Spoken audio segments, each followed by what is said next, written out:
Cool. Okay, so for like the for like the upteens time, this video has spoilers, by the way. Then again, Bloodborne's been out for a while, so where have you been? But anyway, enjoy!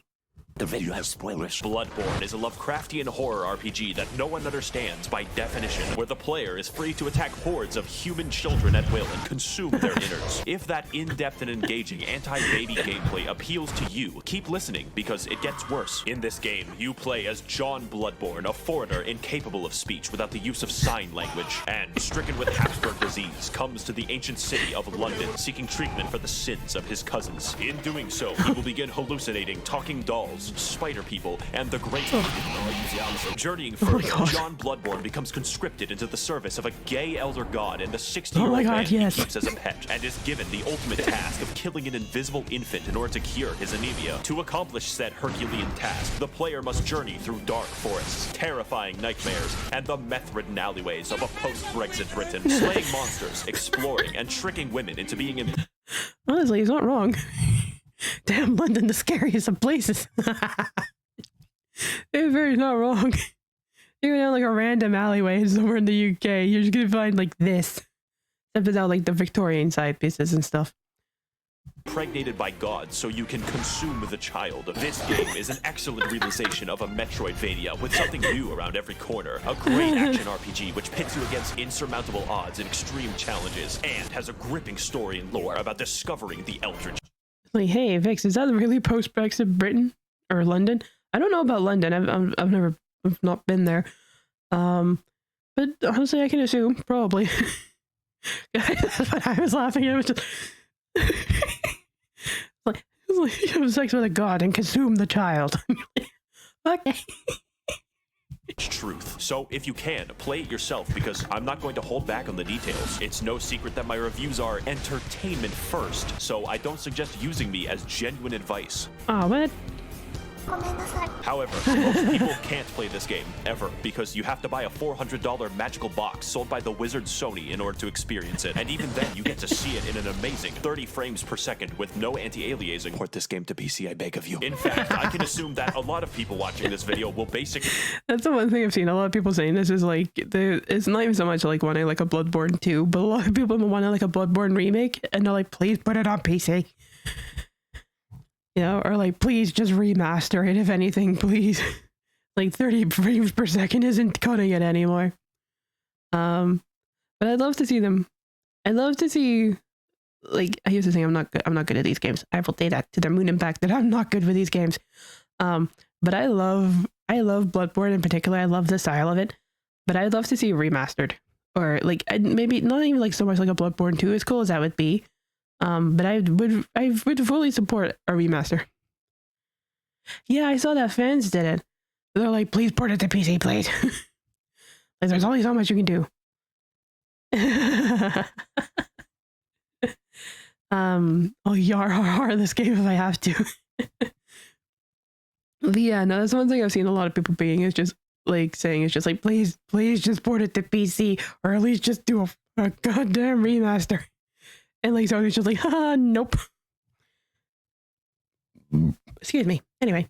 We never played the game, but keep watching because I'm hilarious and original. Do that, and I can give you the full, unfiltered, uncensored, unsubstantiated, and unsportsmanlike experience that is Bloodborne.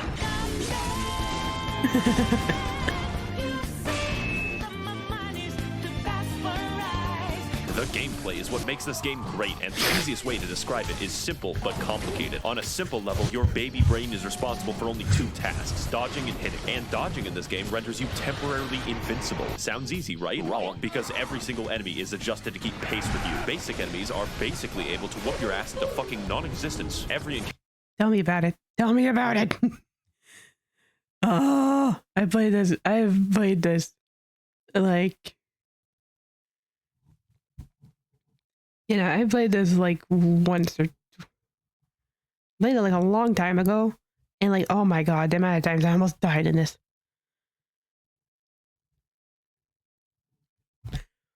But like, yeah, like I said this in another stream. Like, I tried playing this, and I think I was there for like 4 or 5 hours, and I did not get past Central Yardom because I just kept dying. And I was like, oh my god, I give up. I'm not doing this game. And then you got like the likes of Zentreya, who's just like completed all the Souls games, and I'm like, god damn it. I just suck. I just suck at games. Counter, therefore, is tense and engaging. When you kill someone, it's because you were faster and had more meth than they did. On a complicated level, you have a gun, and normally bullets hurt people, but in London, bullets are a suggestion, like the Geneva Convention. Here in England, it's all about the knife bins. Except when you shoot somebody... Bullets are a suggestion.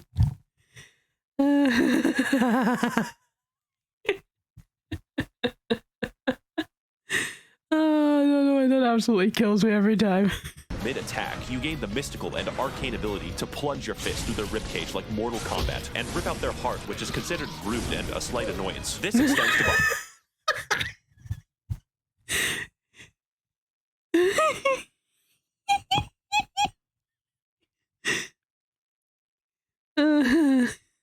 No. It's like you rip out my heart off. That's inconvenient. Just tear out my heart, why don't you? And I'm like, not fucking literally.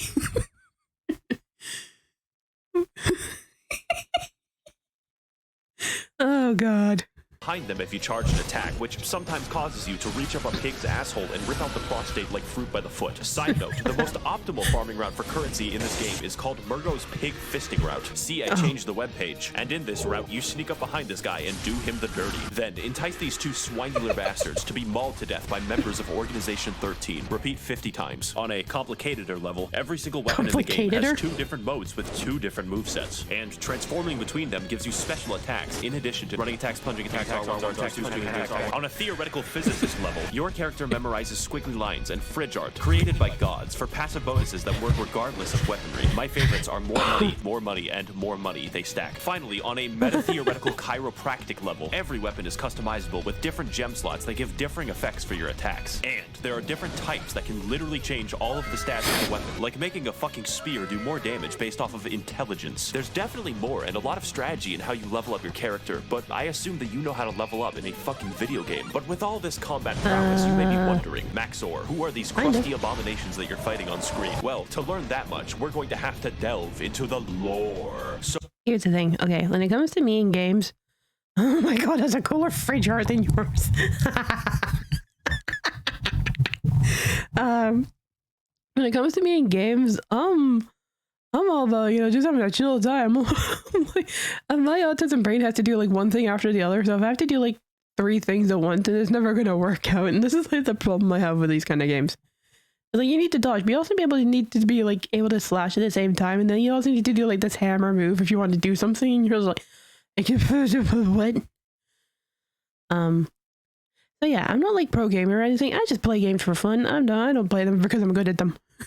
So buckle your britches, bitches, because this shit is wild. If I say something questionable, just accept it as fact. I can be trusted. 60 years ago, 20 rowdy college students took their education extremely seriously because they found Woman Cthulhu. She was just in a portable toilet downstairs. Also, because they were bored, they beat to death a god of the sea with some bats, but that's a story for later. It turns out the entire world is ruled and created by a race of elder gods beyond human comprehension called the Great Ones. Figuring this out, they got Cthulhu's blood and were like, we can make a religion out of this. Because it turns out the blood can heal people, which is really good due to all the knife crime. So everyone starts drinking it a little too much and they get the money to build 36 cathedrals, but it turns out eventually the blood turns you into a werewolf. So the church hires a guy named German to go fight the beasts with an organization known as the Hunters, but there's too many beasts, so he gives up. Now the knife crime has increased even more, and German sort of goes insane and creates a life-size doll of one of his students who is an 8-foot-tall Amazonian. He also canonically has sex with it. I'm sorry, Lady Maria. I absolutely love her. Oh, Lady Maria.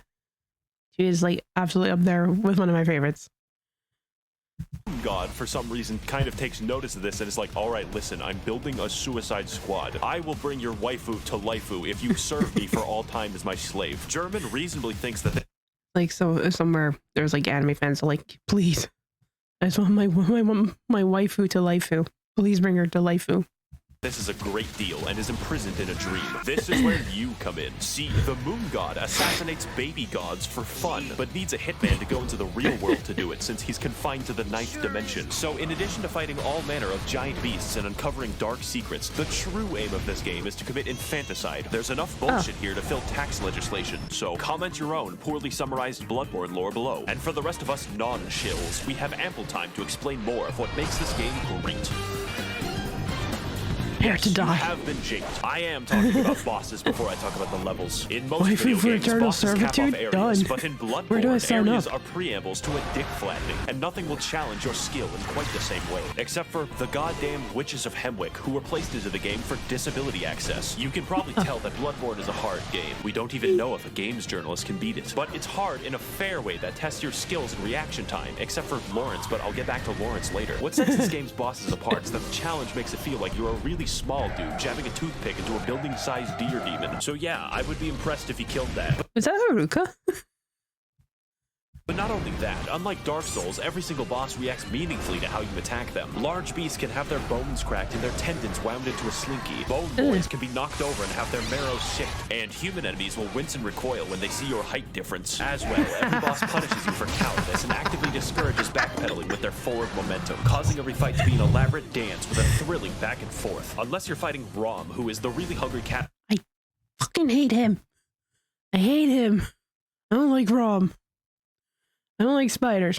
Caterpillar if he had a legion of arachnid slaves like who him. threw their heads underground like Yeah, I hostages. don't like We him. don't talk about him. And while we're on the subject of bad bosses, this motherfucker, let me tell my you God. something. The humanoid bosses in this game are paradoxically the most dangerous. But Mikolash is a psychological hazard that will hurt you Mikolash. personally. This boss literally feels He's like an cut ass. content because the fight centers around chasing him, and his direction depends on RNG, making him an actual speedrun killer. When you corner him, he uses one attack, and then you chase him again, where he gains the power to insta-kill you. God Oh my forbid you're hit God. by it, because that's 10 minutes gone. Here's a tip. Save up 10 poison knives and steal from your family if you must. Then wait until he jumps down this hole, poison him repeatedly, and watch him spaz the fuck out until death. You will thank me. But as a result of everyone who isn't Miko shit, conquering a boss in this game is absolutely rewarding on a level that other games cannot match. It's only because the odds are stacked against you in ways that don't feel bullshit most of the time that conquering them is the main reason I play. And their fights are undoubtedly the best I've ever We done need in to video Vyxenova. games. But that isn't most of the time in the game. In fact, a lot of your time is spent exploring the areas, so let's get into that. Lesson 1 in area design. Where the fuck am I going? Exploration is the name of the game, except it's called Bloodborne. Only this time, you don't bring smallpox and kill 20 million people.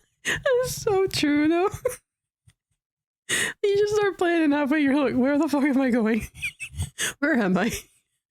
Or you end up like finding like one of those things that kind of loop you back to where you are. And you're like, well, this is fucking irrelevant. This is where I wanted to go.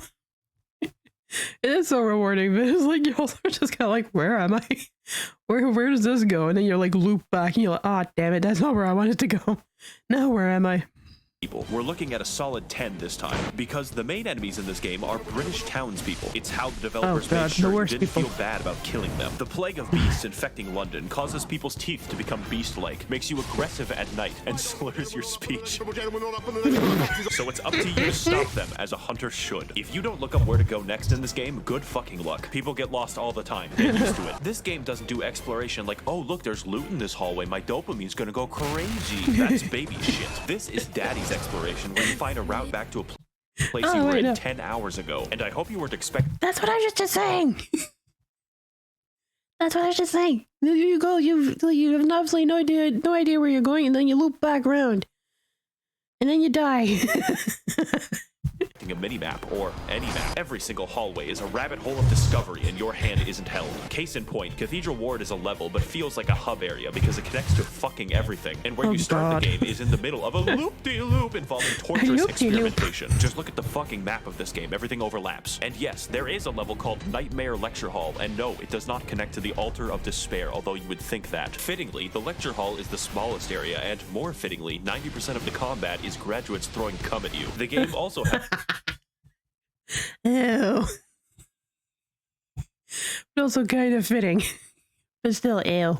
has 2 completely secret areas that you would not find without the internet. I would tell you how to enter, but I don't want to do calculus. And what you get at the end, Upper Cathedral Ward is legitimately a horror area in a game loved for its combat, because it's filled with enemies who act out my greatest fears. Stealing currency permanently gives me fucking chills every time I talk about it. Castle Canehurst is proof that From Software hates us all, since the best— I remember doing that in my uni. What the fuck, Benny?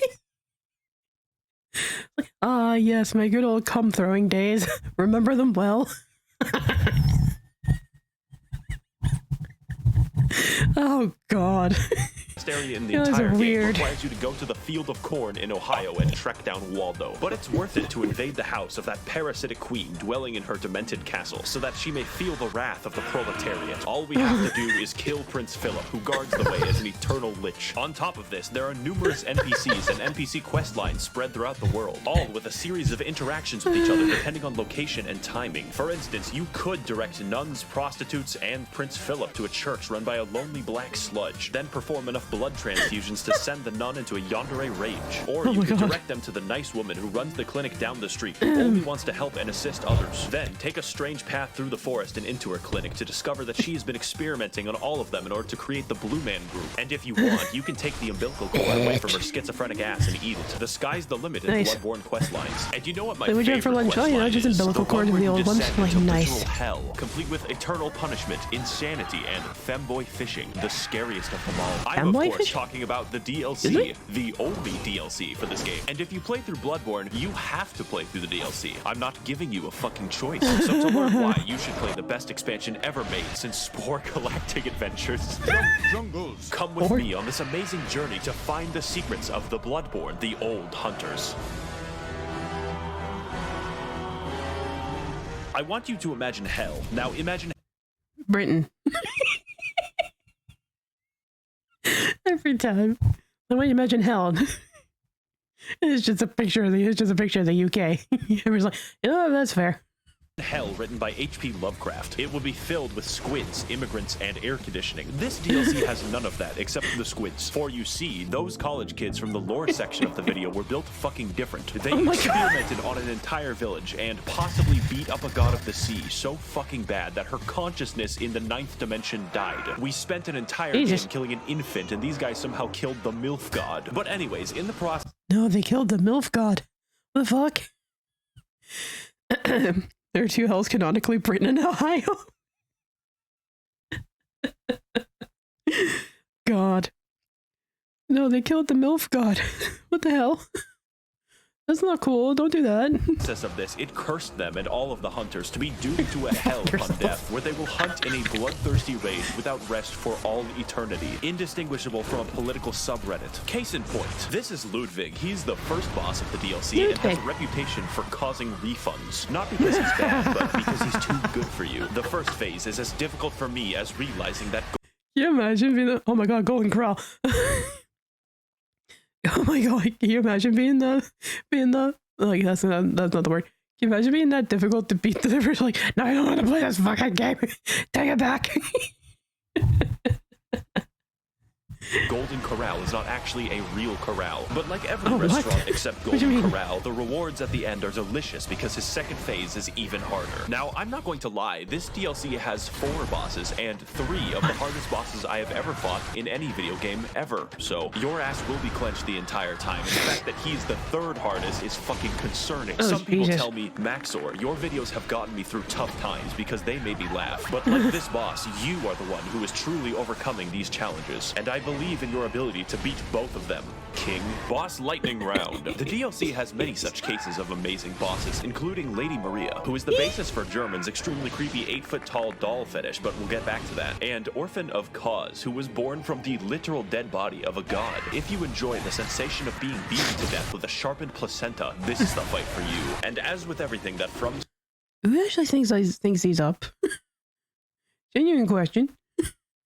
Like comes up with a boss and like, yeah, he's just gonna absolutely like just decimate you with a sharpened placenta, and he's like, you know what, based. You know what, I get it. Software makes, they threw in a boss that they didn't really finish and called it a day. I'm of course talking about Lawrence, which is a very mundane name for a fire monster locked in hell. Take my advice, don't fight Lawrence, you— Fuck off, Lawrence, we're busy.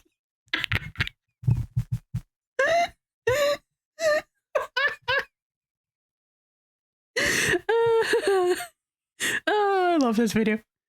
This is so good. Only lose a part of yourself, since this boss fights you by dropping off his own legs and then violently vomiting and shitting lava everywhere. I've always wanted my game about dynamic dodging and elaborate fencing to be reduced to shitty area denial like it's Team Fortress 2. To wrap things up, the music of this game is pretty good, but the DLC music is fucking insane. I don't know what it is about Japanese composers being able to make better symphonies than the continent that invented them, but just take a listen. Holy shit, I'm alive right now. Have you ever thought, as I do, that this game is just too good? That you would really rather be playing a shittier version of the game, such as the engagement of the Chalice dungeons? I, of course, jest. They're fine, probably, except for half of them, because Bloodborne has an optional system of infinite dungeon generation for all of those who wish to break free of the shackles of good level design. Let's talk about how, and more importantly, why. The Chalice dungeons. First of all, Bloodborne has a system of dungeons the music that in this game is and awesome. dungeons that are random. For my footage, I Like, it's one of my favorite game scores. Is this one? It's just so good.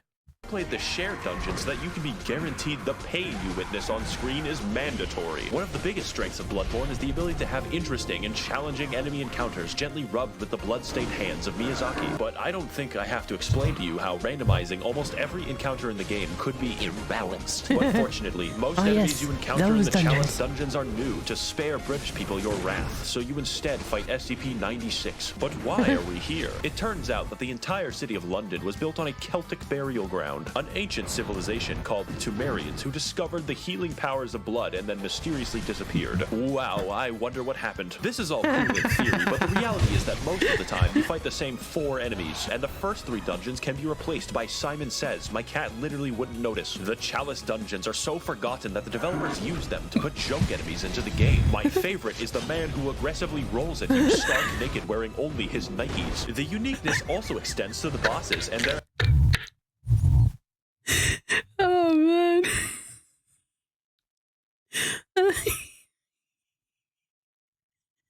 Aggressively rolls wearing only his Nikes. Man, it really is London. actually pretty cool, like Tumerian Descendant, Watchdog, and the 3 overweight men. Do you remember that basic enemy from like 2 levels? He is the boss now. Rob, he is the boss again. The only thing stopping me from throwing myself into a wood chipper is the fact that Mikolash isn't back. And if you're going to have replays, you probably want to make sure that they're actually good. In fact, the bosses are so fucking imbalanced that the Watchdog fight is primarily comprised of instant kill attacks. I beat Sekiro backwards on a keyboard, and this shit is too fucking much. Now, normally that would be all, but the dungeons go deeper. What we have discussed so far is merely the surface, and there is a much darker syndicate lying just below. These places you must never venture, for they are the save edit dungeons, whereby through wizardry, the community are able to conjure up deep, dark chasms and share them with the rest of the world. Of these secrets, there are only 2 that I shall reveal to you, and the first is the Cum Dungeon. Yes, you heard that correctly and clearly. The Cum Dungeon is the name of the most optimal farming route ever conceived by the fucking cricket people who do this shit, whereby the player enters the chasm of place name and watches as a high-level boss yeets itself off a cliff. Murgo's pig fisting route can give you 10,000 echoes. This gives 83,000. And if you thought that sorcery was bad, it gets much worse. You can insert anything from the game files by save editing a Chalice dungeon. Anything. This includes cut and unfinished content from the game that the developers forgot to delete, like this doggo who attacks you with invisible lightning. Overall, the Chalice dungeons are bad. They're not actually very fun to play, and yet I love them. Everyone loves them because they allow us to further explore a long-dead game with the help of a passionate community. Now, before we sign off, I know what you're thinking. Max0r, what about the multiplayer? That I would love to talk about with all the footage I have, but it's dead. If this game releases on PC, and it better, then I will talk about the multiplayer extensively. And finally, this game and this video would not be complete if I didn't talk about the Hunter's Dream. After all the combat, the battles, and the difficulty of this game, it's nice to have a place to recharge, purchase items, upgrade weapons, and watch as it violently burns to the ground. This is where you'll find German slowly wasting away as his soul remains captive for an eternity, and his doll waifu that he sold his existence to be with. She talks to you, levels you up, offers you advice, and German says you're allowed to have sex with her. When I fell down and felt defeated, she was there to pick me up. When I emoted at her randomly, she pretended to be impressed, and she was there, graciously standing in the background of this one shot that I took of myself. This reminds me of like half people the VTubers. It's like I sent her an emote and she laughed. We're clearly in love. She is our waifu now, and the game is perfect and complete because she is in it. Now excuse me as I engage in the supplementary lore material. Oh my god, Should you no, get I the have to game. stop Yes, now. absolutely. I am biased. In fact, you should physically enter Sony's headquarters and demand that it be ported to PC. Do not actually I will do be this. right there with you. Tasers will not stop me. I would like to thank the corrupt hackers and politicians funneling money into this channel directly from the taxpayer. If you would like to contribute your funds accrued through extensive federal government corruption, you can head to my Patreon to learn more. I would also like to thank the kind denizens of the Mythbuster Smut Discord who sent me What? half the memes in this video. And as always, thank you for watching.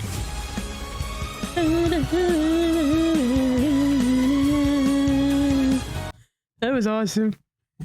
That was so funny.